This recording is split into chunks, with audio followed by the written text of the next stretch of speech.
Hello and welcome to Face to Face. On Face to Face, the hard issues are discussed, often as politicians. But today, we're changing gear a bit to see how we can do on the other side of Face to Face.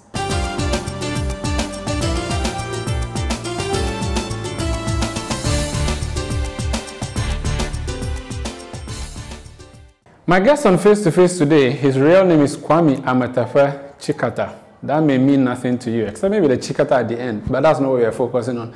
His name, which is known to all, is M.anifest. M. You're welcome to Face to Face. Thank you. I'm delighted to be here. It's good to see you and your cowboy hat. I wish I could wear some. Is that what we call this, a cowboy hat? I don't know. I suppose. I mean, for Texas people, they usually would wear something. I think the brims will be longer. Yeah. I'm not that. Anyway, I'm not a hat aficionado either. So let's not delve into that. Why M with a dot and then Nifest? How do you come with such a name? I mean, musicians are outlaws. What would I look like having a mundane name? Nobody will remember you. Yeah, it was also, if you choose something that is, I don't want to say commonplace, but as within common language like manifest, I think that there needed to be a differentiating aspect to it. Okay. And you have to do it in a cool way. You can't put dash, you can't put apostrophe. The da works. Sounds good. Yeah. Sounds good. If you're walking on the road and hear someone shouting, "Amatafa," would you turn around, or is it not? Yes, but before I turn around, that signifies that the person knows me from a different time in my life. How about if you had Kwame? Because others will usually say Kwame instead of Kwame. Then I know the person doesn't know me because nobody's ever called me Kwame. Nobody calls you Kwame? No, not even my grandmother. Wow. That's interesting. So you've always been an entertainment person. You were an entertainment prefect. Is that something like you've always been planning to do? You're a dancer? What? No, absolutely had no idea and no expectation that I could actually choose this as a career path. I mean, I had a passion for the arts, I had a passion for writing, I had a passion for music, but I would absolutely be honest and say until I finished, by the time I was in university or college, I knew it was a possibility in my mind, but even the pragmatism, the idea of how to go about this was, I didn't go to school for music, it was never there. So I think somewhere along the line, what happened was that I took a leap of faith to embrace what would then you would look at as a higher calling, but it's something that I absolutely was not prepared for growing up. So, but you grew up in a music home. You had a generation of music. Yes, absolutely. I think. Were you deliberately, tailored towards music? Maybe you had it, but you didn't see it. So someone decided to groom you in that path. Was there any such thing? On the contrary, there was my grandfather, who I guess you're referring to. There was a lot of, there was freedom. He would offer knowledge, but there was and I was surrounded physically by things I could access musically, from cassettes, his field recordings, etc. But I didn't used to pick up the field recording tapes to listen to Ghanaian music. No, I wanted to find blank tapes to record hip hop over. That's what you were doing. Yes. So we probably lost some great field recordings because I dubbed over them. So apologies. But what about hip hop then attracted you? Because you had so much high life at the time, I believe. This would be the Daddy Lumbers, the Kudentry era. Yeah, I mean, I loved high life. I think all of us who grew up with our parents' music, which was high life, we loved it. It's Ghanaian pop music that I think in the 20th century has really made an impact. But every generation seeks to have music of its own and claims that space. And I think that's what hip hop and then later hip life became for us. So it's the agency was given to young people.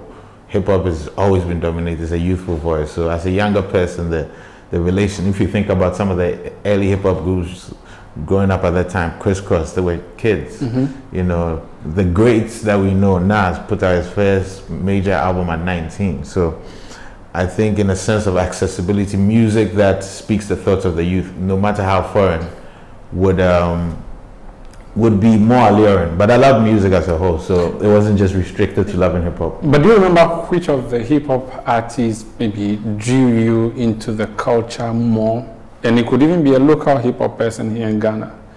Yeah, I think the closest we had to hip hop was Reggie Rockstone, wasn't it? But this was, I think we started even listening before that, and there was also things happening at Children's Park where when they were, I can't remember if they called them fanfares or whatever. Don't ask me, you were Dadabi, I wasn't even in Accra. Oh, so. Wow, so Children's Park, if West Sutherland has given us this for you to just ascribe it to Dadabis. Yeah, I mean, for you to shadow nicely, wear kambu or sneakers as you call them now, and go to Sutherland, that's usually a Dadabi thing. The hustlers will be hawking kerosene and things. So, really? Yeah. Okay. You grew up Dadabi life, didn't you?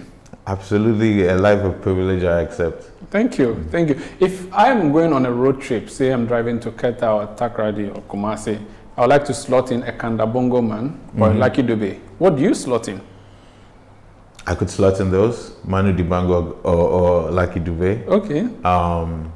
What is actually curious is that because I create the kind of music I create, I spend a lot of time listening to music unlike what I create. So you might, in these current times, you might have me listen to some Cesaria Evora, you know. Wow. You can have me going back to some throwback hip hop, some Naughty by Nature, okay. or Fugees. Okay. A big Coltrane fan. I like also digging into music from Africa and different pop music from Africa from different periods of time. So.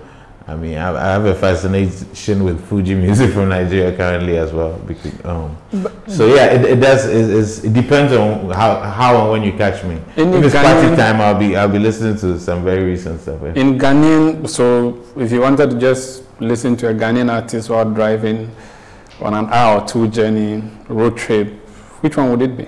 I'd definitely put in OBROFOUR Paimuka. Oh, you love OBROFOUR that much? Yeah. So I think OBROFOUR would probably be my greatest Ghanaian rapper inspiration, easily.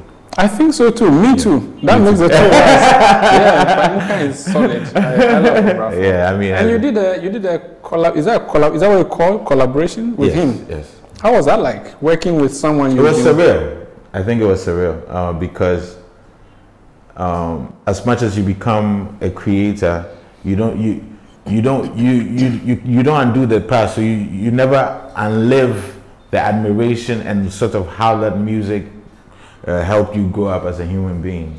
So OBROFOUR and his body of work, but particularly Paimuka, is very significant. It made me realize that it was possible. Well, Reggie made us realize it was possible. I think OBROFOUR let me realize the heights to which you can really take it. And you know, OBROFOUR is a philosopher.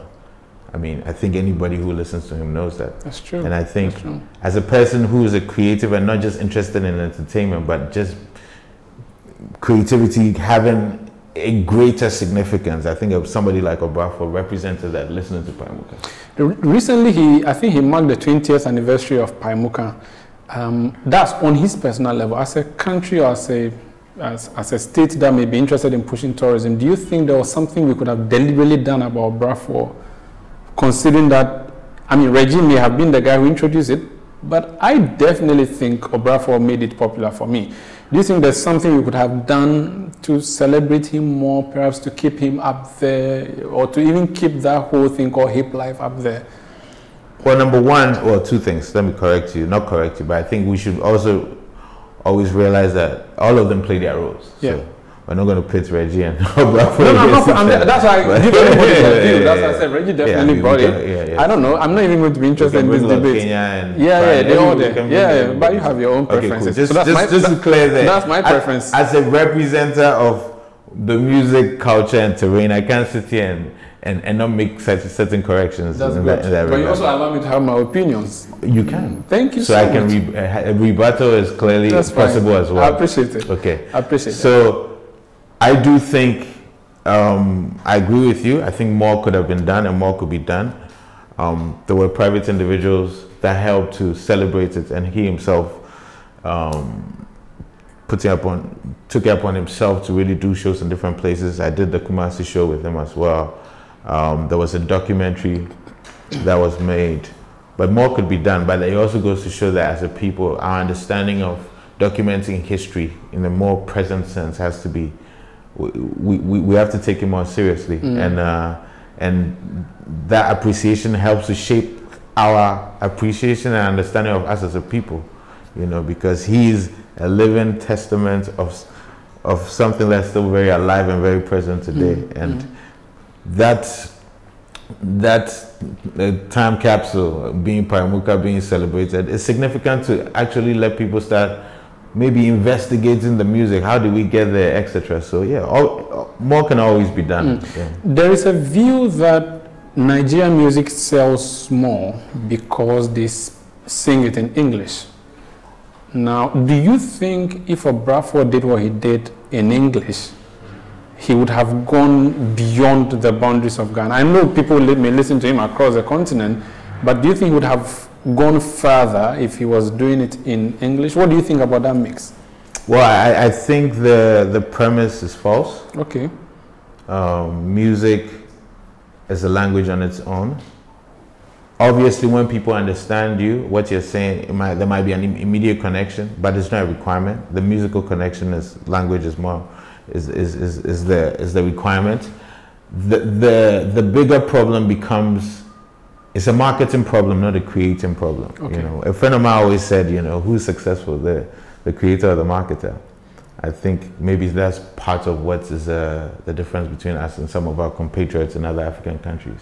I think marketing comes with resources, it comes with also some additional creativity and ambition and aggression. But Lamide does most of his stuff not in English. Okay. But you cannot tell me that sales. It is restrictive. So I think OBROFOUR did well to set a certain foundation for us. And I think if they had more resources, I think the world would have known people like OBROFOUR. Well, my thinking is that Bob Marley is a prophet, as in the language that he uses. You said OBROFOUR is a prophet, or he uses philosopher. Bob Marley does his in English, so it appeals to someone listening in India, someone listening in Jamaica, someone listening in Nigeria. OBROFOUR may say similar things to what Bob Marley says, except that someone in Uganda may not understand what he's saying. So that's what I'm looking at. Is it not too restrictive to use a domesticated or local language and hope to get international appeal? No, I mean, but it comes with different variables. How you choose to do your art, the deliberateness of it, comes with different variables. If you choose to be the most authentic person you are, is to do it in whatever language that you are most proficient or most powerful in, then there's other tweaks you look at. You might look at the musical landscape you choose to rap or sing on, which might be the thing that becomes much more what do you call it, understood by the world, because now that reggae has become commonplace, I bet you people are doing reggae not in English but in pure patois, and it still has its resonance the way it does. I mean, there have been worldwide his Gangnam Style and stuff that has nothing to do with English. That's true. But I do agree that it's just a factor. These are all variables, but it's not a singular factor. You don't all of a sudden start singing or rapping in English, then you're accepted by the world. It's false. It doesn't work. It doesn't work that way. Now, talking about reality, you have just told me that, well, you grew up in not a poor home, but you were writing lines that are supposed to appeal to people from poor backgrounds, or talking about street life, hustler life. You have something you wrote in 2011, I think you called it Blues. Is that what you call it? Yeah, yeah, where you talk about, I miss me feeling free, climbing on a mango tree. Did you really suffer? Because that was a line. Those are suffering? Is that a description of suffering or the freedom of a child? How does the typical Ghanaian child exist? Gary soakings for breakfast, noodles for dinner. Okay, for supper, yeah. Was that something you lived as a child, or this is just something you talk about to resonate with the people on the street? My next door neighbor in Medina had a mango tree. We used to climb it. We had a guava tree. We climbed it. People even break their bones and go to the hospital. Okay. These are lived experiences. You see, I think sometimes one thing I consider as a privilege as well is being from a place of access, but also living in a space that also allowed me to experience Ghana in multiple layers. So you've seen both worlds. Yeah, so I'm not claiming that I was starving. I'm claiming that Gary soakings for breakfast is not a lie. I'm claiming climbing the mountain. It's not a lie. It is. So there are various points of, I think, connectivity. I didn't grow up in an estate with. but my point. So was it difficult appealing to people who really truly ate Gary soakings for breakfast, lunch, and dinner? And this will be Gary Soakins without groundnuts and milk. Yeah, but I think, for instance, that song is not about Gary Soakins, nor the experience of eating Gary Soakins. It is not about suffering either, so let me correct you. It's about nostalgia. Okay. It's about remembering the past and how you grew up. And sometimes as we grow up and you experience more things like paved roads, etc., and things that we think are advancements, it doesn't feel as free as the little things that we had growing up. When we were growing up, all the roads were dusty, but we used to ride our bikes on where they would put the mounts and stuff, and enjoyed it. It was so much fun. But I want paved roads, but now it doesn't feel as much fun. So it was a song about nostalgia. So to pick it apart with that would be a distraction in terms of what it actually is. And lastly, I think the power of empathy and the power of being an artist is sometimes using points of empathy or points of connectivity to communicate. You understand? Like, I mean, making great music is not the preserve of anybody by virtue of being poor. Okay. Who told that lie? That's a line I'll be quoting you on. The music industry and COVID-19. You were quoted. You did an interview in which you said the next big thing will be in London on May 28th. You said it's going to be an unforgettable party. I'm going to bring a refreshing and vibrant set that will feel familiar but very different to what folks experience from the current wave of popular African music. You talk about a concert that was coming up in London. I'm sure that definitely didn't happen because of COVID-19, did it? I mean, I was smiling when I heard you read back my own words. Clearly, you know, with all my talents, the prophecies were not one of them. You know, having and COVID prophecies did not work with you. Absolutely not. No, it did not. How did that affect you? Because this was like a grand thing you talked about. I can't even pronounce the name of the place where the concert was going to be. It's XOYO. How is that pronounced? XOYO. Okay. Yes. How big a disappointment was it for you that never happened? And to think that you said this in March, and then there was a lockdown a few weeks later, and then it never came. I know, right? And we're still in the same year. I mean, I can't even look back at it as a long forgotten past. I don't look at it as disappointment.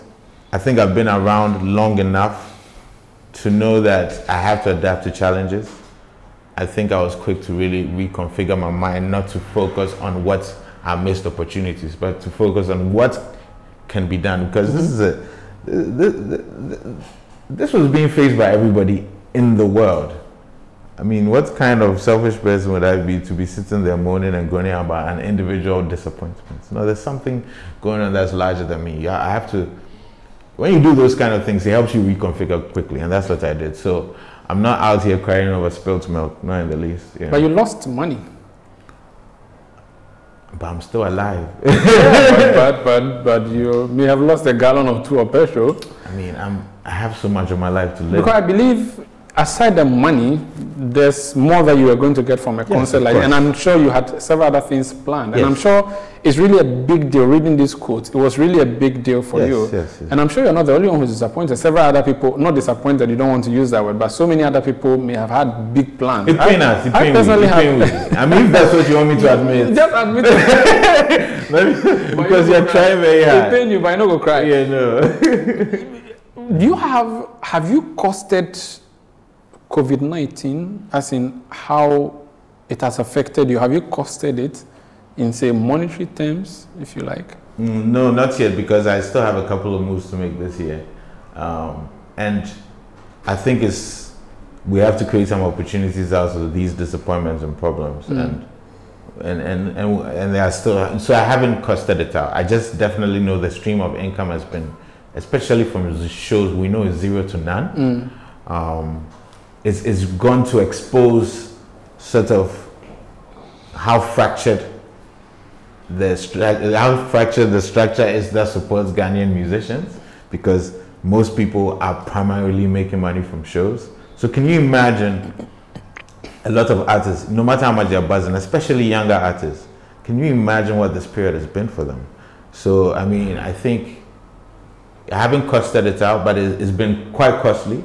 And I think it's actually a time for us to figure out ways, and people who are interested in knowing that music and the creative ecosystem has a great contribution to the nation, it's time to actually band together and figure out new ways to resuscitate this thing, because otherwise we're going to go a couple of years backwards. Do you think there are opportunities that you could have taken advantage of during this COVID? People talk about virtual concerts and all, or you do not think virtual concerts can really do as much as real concerts would have done, physical concerts? I think the virtual concerts that were done were under the auspices of really people wanted something, you know, people connecting to the artists. They love the music they love as a point as relief, as catharsis in this period. But in terms of a business model, I mean, I know people like Erykah Badu did stuff that people pay $1 for, but in terms of a business model, it's not shown itself to be sustainable. You know. Have you tried something like that?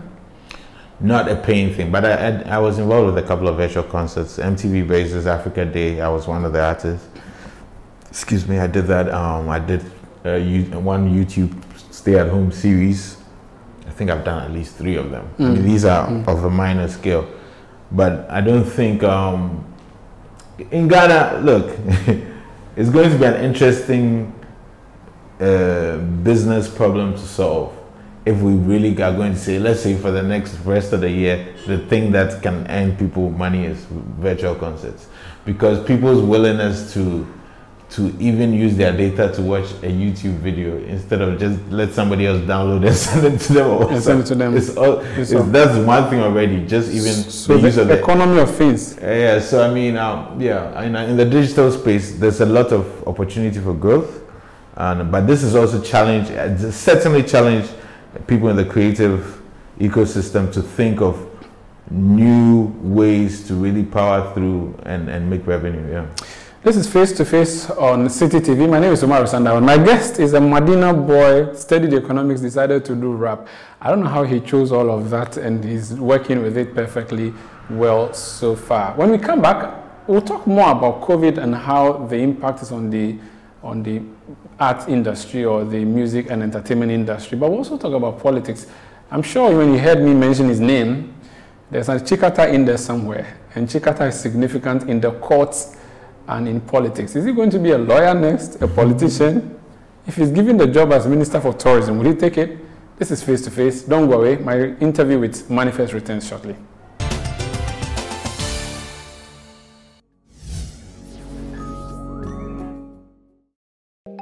This is Fact Finder from the BBC. We live in a world where news travels fast, and sometimes it's hard to differentiate fact from fiction. Fact Finder brings fact-checking from the newsroom up close so you can separate truth from chaff. Be empowered to tell what's fake from what's real. Watch Fact Finder by the BBC on Citi TV every Wednesday at 6 p.m. Citi TV. It's your world.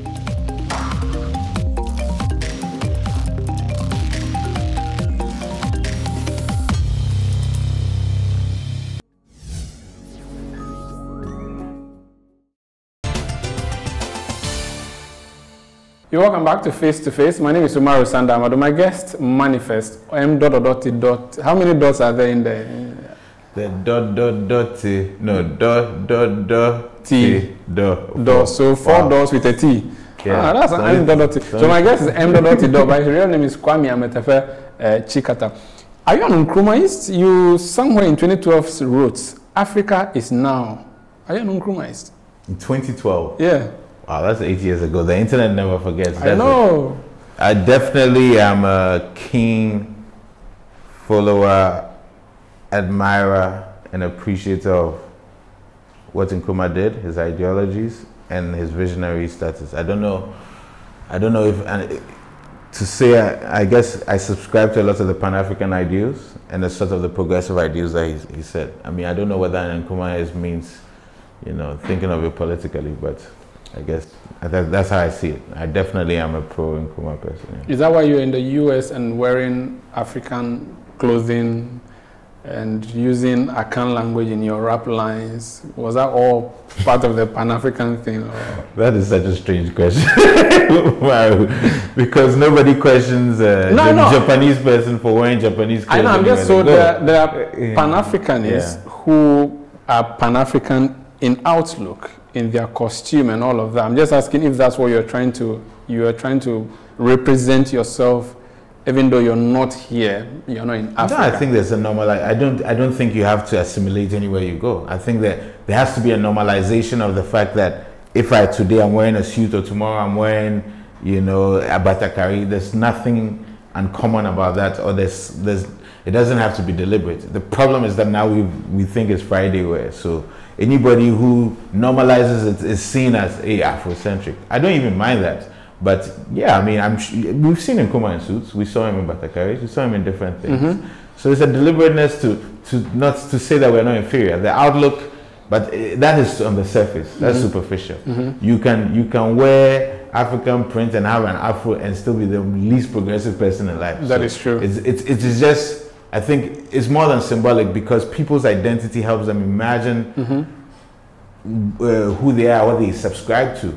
If you think everything Western is superior, you will quickly, whether it's in economic principles and stuff, you will quickly subscribe to stuff that is in line with that. So it's all together. But I always find it curious, because, you know, in any other culture or any other people, I use Asian people a lot as that, whether it's Indian people, etc., you see what they wear. If they do it in any other country, nobody sees it as them trying to exert themselves as in their identities. It's normal place. We are the ones who've been told constantly, whether it's by our skin color, so we have to bleach, and other things, that we have to aspire to something else. So when somebody is doing what is normal and natural to us, it's like, oh, you think, is that why you're doing this? No? I think one of your lines, you mentioned something about Friday wear. You clearly don't think that we should have a Friday wear designated to an African print, do you? It should be free for all, every day, anytime, anywhere.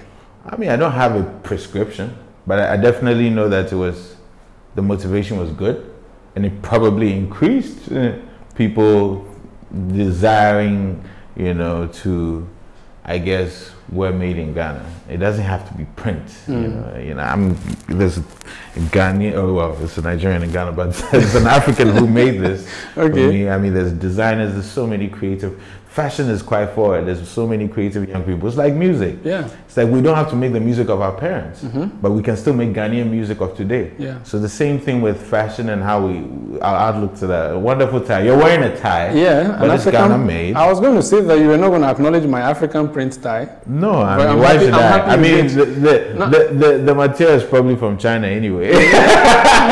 Most likely, but it was sewn here in Accra. Yeah, so at least you contributed to that economy. So 30%. And it's fashion forward, because it's still a tie. You're not doing by force that because it's print you have to make it into something traditional. Tradition evolves. It's not static. That's true.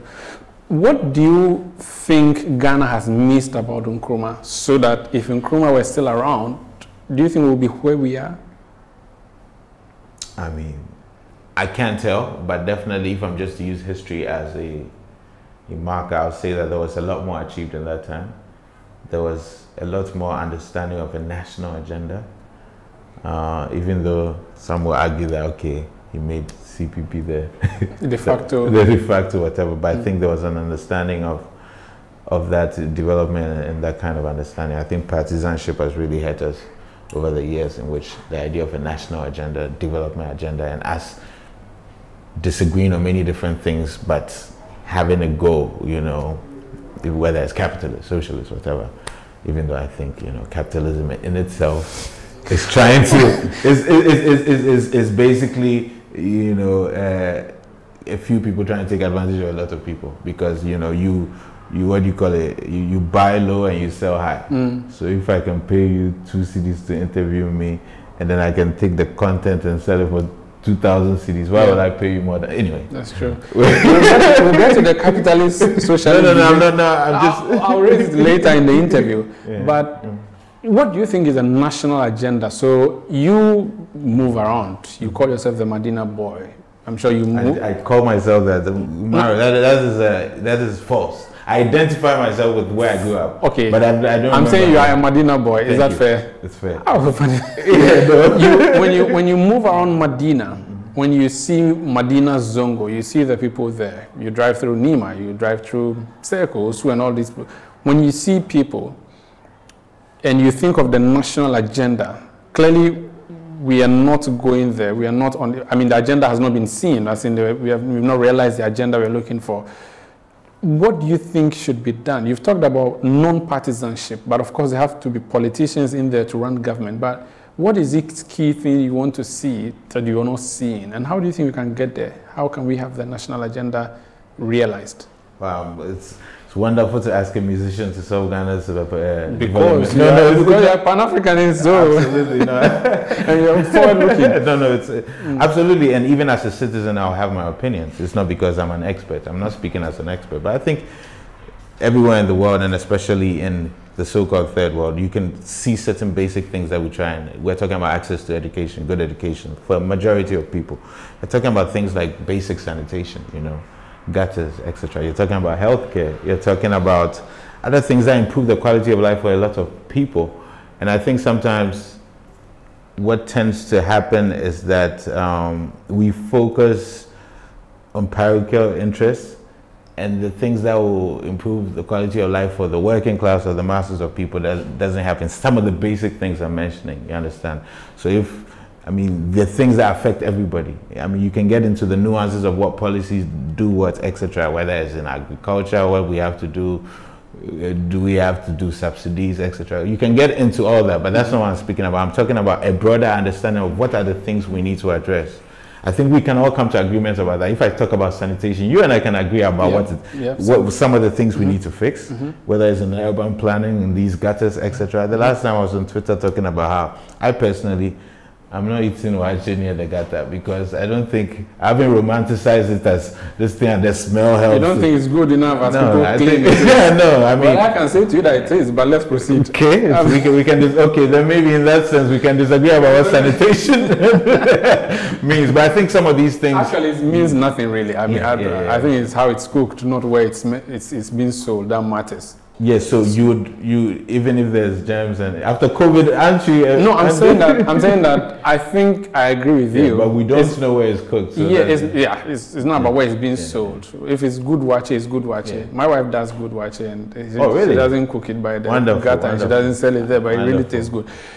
So what would you look out for? Say if people were or young people had jobs, that would be the biggest thing you want to see. And how do you think music can be used to champion the national agenda and entertainment? I'll expand it. I think the creative, we haven't looked at, we have looked at art as entertainment and entertainment alone. But I think there is definitely a role of the creative industry or the creative ecosystem in what you would consider national development. I mean, you're talking about being able to shape how people think.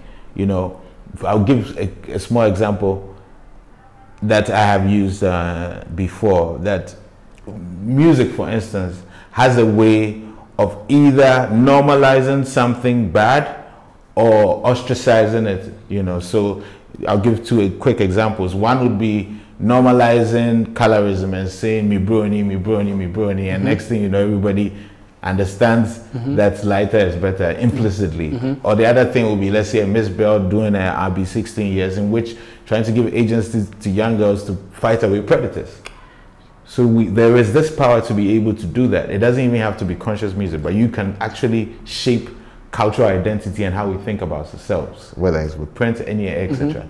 So, and in the creative realm as a whole, has many other ways to contribute, you know. And coming back to Nkrumah, since we are so fascinated, I think I'll sum it up by saying that the thing that my grandfather mentioned about Nkrumah, which was significant, was that he said Nkrumah made art a political priority because he understood its importance in nation building. I think we might need to come back more to that, whether as private people or as a nation as a whole.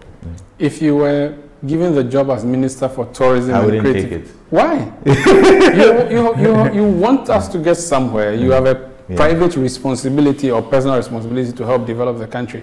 You're given the job. Here you are. Run the policy for creative arts and Ministry. I wouldn't take it. Like I said, I think we all have to figure out what our roles in this life are and where we are most effective. I think I'm most effective in the private sphere and in pursuing things that will still have transformation. And I mean, I guess this year I'll speak more about some of those things. But I think, in every society, not just because you might have opinions about something doesn't qualify you or doesn't mean that you're interested in that. Because if you're not passionate about some of about political office, for instance, you can become quite disillusioned quickly, I think, you know, because if you think you're just passionate about issues and that's all it comes with. Politics is a whole thing. But what if you're given the head of Ghana Tourism Authority, maybe? Why is it because I'm a musician you're thinking Ghana tourism? No, because we're looking at, everybody plays to their strength. So your strength is creatives. And there's a ministry for tourism and creative arts. You clearly don't want to take up... Ronald Reagan was an actor. Or what was he? I think so. I know. But you have just said, so you're not interested in doing the political appointee thing, which is the Minister for Tourism. But Ghana Tourism Authority is a state institution. Of course, the appointment may be political. But I'm just saying that you're saying that your only contribution to development is by sharing your comments on Twitter. If you're given the role to lead and do something, you can do it, or you won't do it. No, I'm not saying my only contribution is that. I think I'd rather work in the private space in different private enterprise to make things happen. So for instance, we are here and I have a major collaboration I'm not speaking much about, but with Impact Hub, in which we're developing certain things for the creative space. But I want to, so, you know, sometimes talk less and do more. So when it's time, we will have another conversation about that. What do you think about creative people going into politics? Creative people going into politics? I mean, if you're qualified, it doesn't matter your background, you know. Being a lawyer doesn't make you more qualified. I think a great documentary that people should see, great is obviously an hyperbole here, but a recent one is, it's a documentary called Knock Down the House. It's about America and how in 2018, the Democrats and some people on the left really rallied to bring people outside of politics, like AOC, Alexandria Ocasio-Cortez, who was a bartender and worked in a non-profit. Who has she become now? So we have to begin asking ourselves what qualifies you for public office.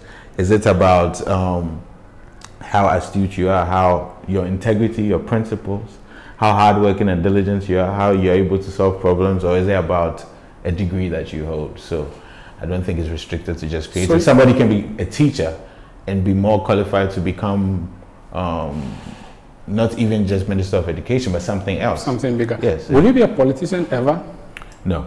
No politics for you? No politics for me. And Dad is a lawyer. Yeah, thank you.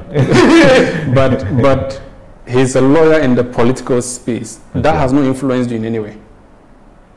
Okay, I think, like you're saying, he's a lawyer in the political space. So I haven't seen him at the rally. I haven't seen him, you know, running for office. So maybe I think you're overestimating whatever his involvement will influence me.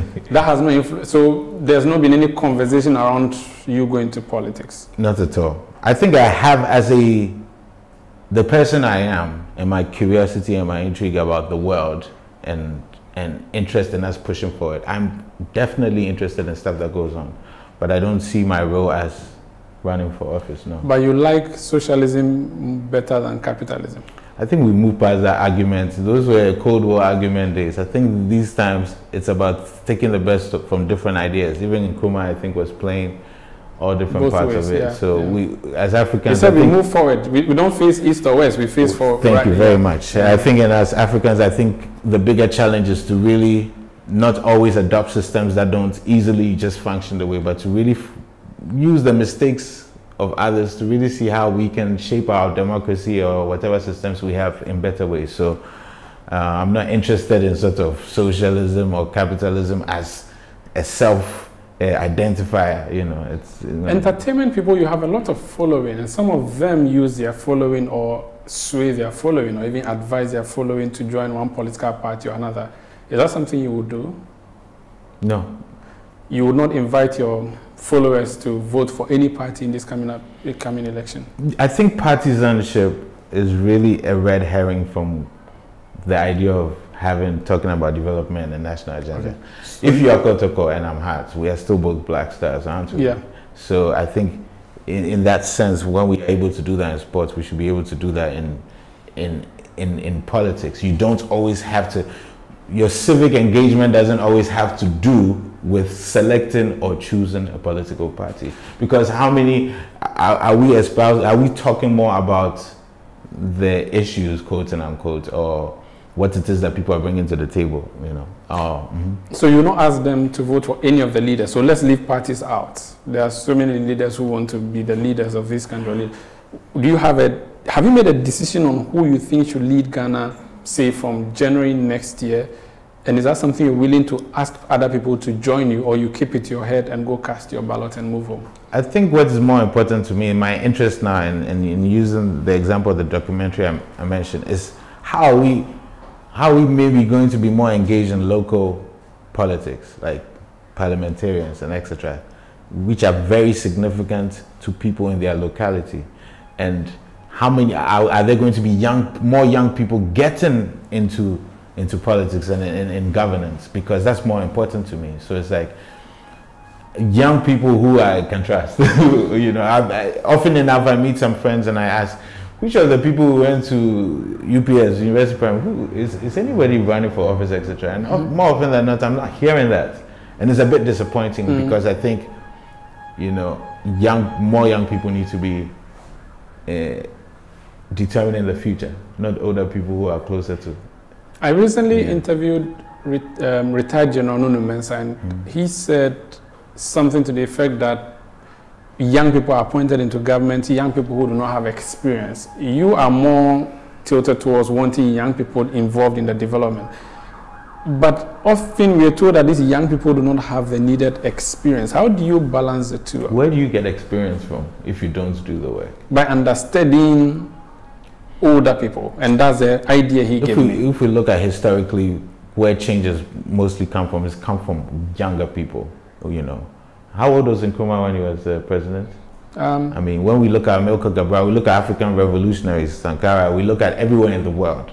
Because what they say is that, liberal at 16, conservative at 60.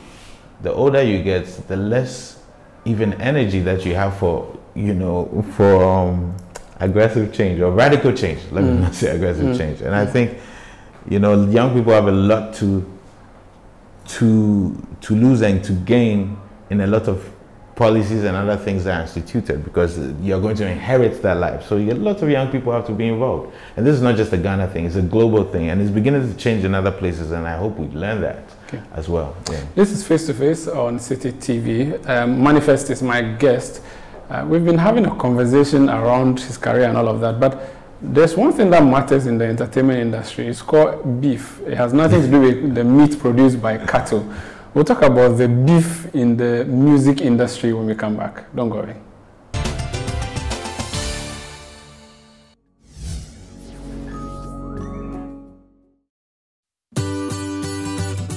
Citi TV is live on DSTV. Go to channel 363. On GoTV, access Citi TV on channel 182. On a digital TV, please press the menu button on the remote control and run a new search on your TV. Take note that without an antenna, you cannot access Citi TV on your television. Citi TV can be accessed on a free-to-air digital box like the GoTV and StarTimes box. Citi TV, it's your world.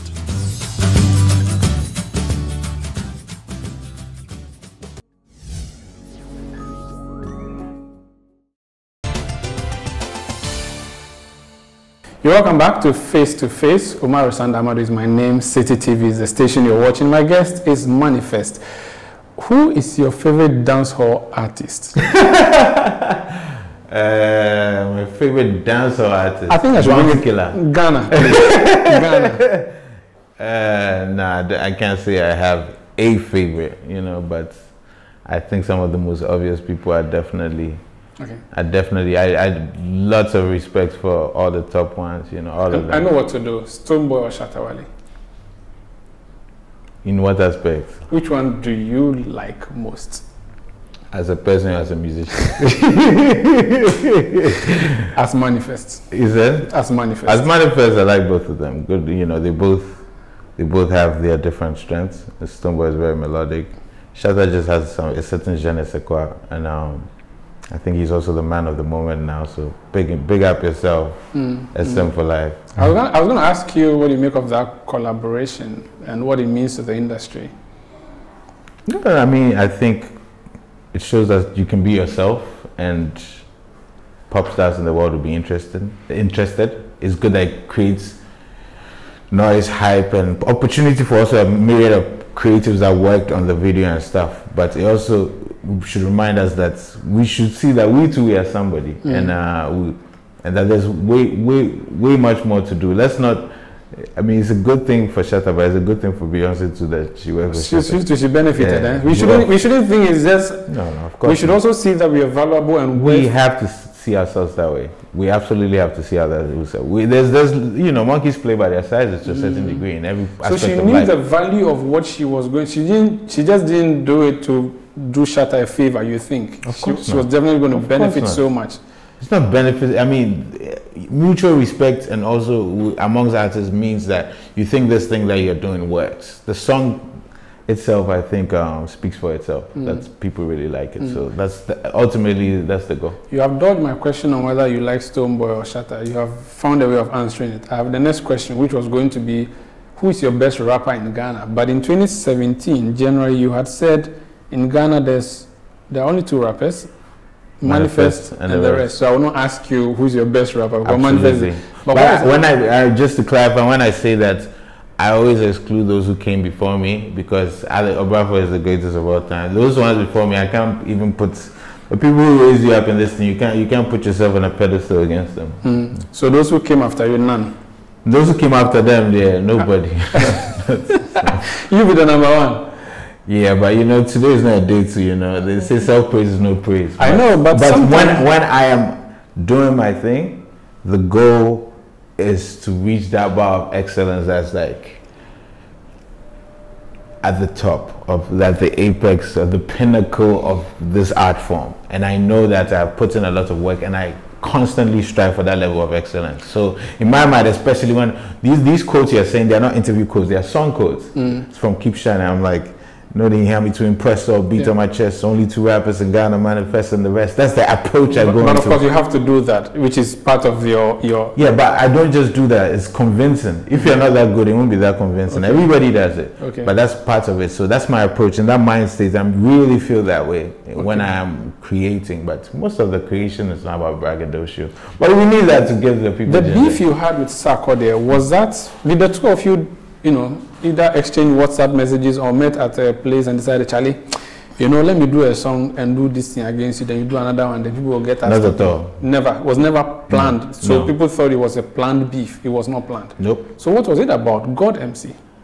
No, it's about the difference in opinion, and about also the fact that I think we're all autonomous in where we stand, and if you feel slighted by something or you feel like I have a different opinion, then say it.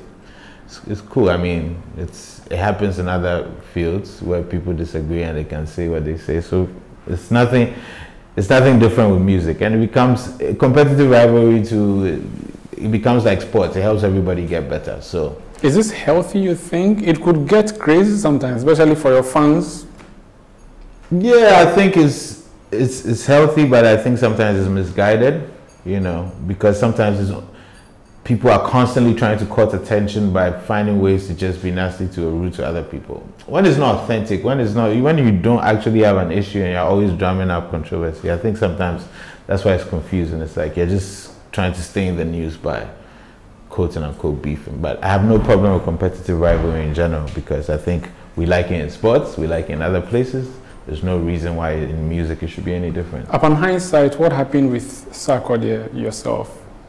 Would you say it was perhaps misguided, or you stand by what happened at the time? Absolutely. And I think most importantly, we're all far behind us. I mean, I featured on a song recently, and so that shows you that there wasn't distraction, there wasn't a debris left in the wake of our engagement. If anything, there was conversation. Have you been cooking anything this COVID era that you are going to put on the pot? Absolutely. And then perhaps serve us shortly? Absolutely. What should we be expecting? A lot of music that reminds me of how I began, because COVID forced me to go back to basics. How was solitude like? I mean, I don't have a problem with solitude, but I think mentally, when you know that the option no day is different, and also I had to get back into recording at home, which is how I began. And I think it's important sometimes, back to basics. It's like if you're a farmer and you have a tractor and the farm equipment spoils, you might have to pick up the cutlass and still get the same result. So that's what COVID did, I think, in trying to let me go back to basics and to remind myself that no matter how advanced you think you've been through this, it's about the quality of the work, and you should be able to do it whether you're at home or you're in the studio. So, yeah. So you record from home, as in you have your own studio at home that you do recording? Yeah, yeah, equipment. It's not even, I was even recording in my dining hall. Oh, wow. Literally. So, I mean, that's the advantage of technology. Actually avails, like, you have stuff that you can use, and so it's almost makeshift studios, so you have a good studio mic, you have studio monitors, so just me and an engineer or a producer and work. So I'm very excited with what I created during this period, because I think it brought back a certain raw energy that I began with. There are a lot of celebrities, and you are one, who complain, and I'm not saying the next one is attributable to you, who complain about how tabloids treat them. Have you been a victim of unfair, unbiased, untrue reportage by tabloids? And how have you handled it, if there's been any? You send a tweet and someone decides to publish it in one way or the other. Yeah, I mean, I think it comes to the territory, even though I disagree with it. The game is the game. I think where it becomes concerning is, let's say, if a reputable place like Citi FM decided to pick up on tabloid stuff, that's when it usually begins to get irritating. Okay. I mean, and also it depends on the subject matter as well. I mean, whether it's about a person's death, and some of these things that happen that are false, they can be triggering. But for the most part, I try and have a certain composure about how to deal with these things, and yeah, otherwise, if you in overreacting, you become the guy who's bathing, and then the madman takes your and then you follow them. And then what's the most ridiculous thing you've heard published about you?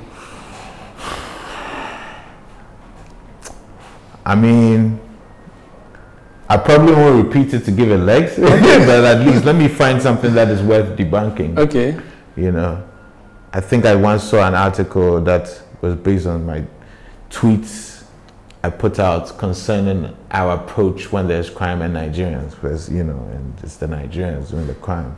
I think I framed a tweet in which saying that this happens to us in other places too, and we see it as unfair. So why would we repeat that to other people, and I think a couple of people and supposed news places took upon it and really maligned me and spoke about it as if I was naive. You don't know what's going on. And it was quite disappointing, because, and then guess what, 2 or 3 months later, all that was going on in South Africa is xenophobia, and you see the same people being so against South Africans but being able to repeat that behavior. I think things of the sort, we have to have a level of self-reflection and not think that just because we can get away with being prejudiced and supporting injustice because you have an example or two that is cool, and that you would malign somebody given a different view and think of him as naive. That is, he doesn't know, that's why. Yeah. No. It will finish you for nothing. I mean, so it's irritating because also it goes beyond me, a problem like that, because it has to do with how we are living and how we are approaching things, and we really cannot do that. Yeah. In 2030, that will be in 10 years from today, what would M.anifest be? Or what should we be expecting M.anifest to be? Beyonce? No, I'm kidding. No, you're not going to be a woman.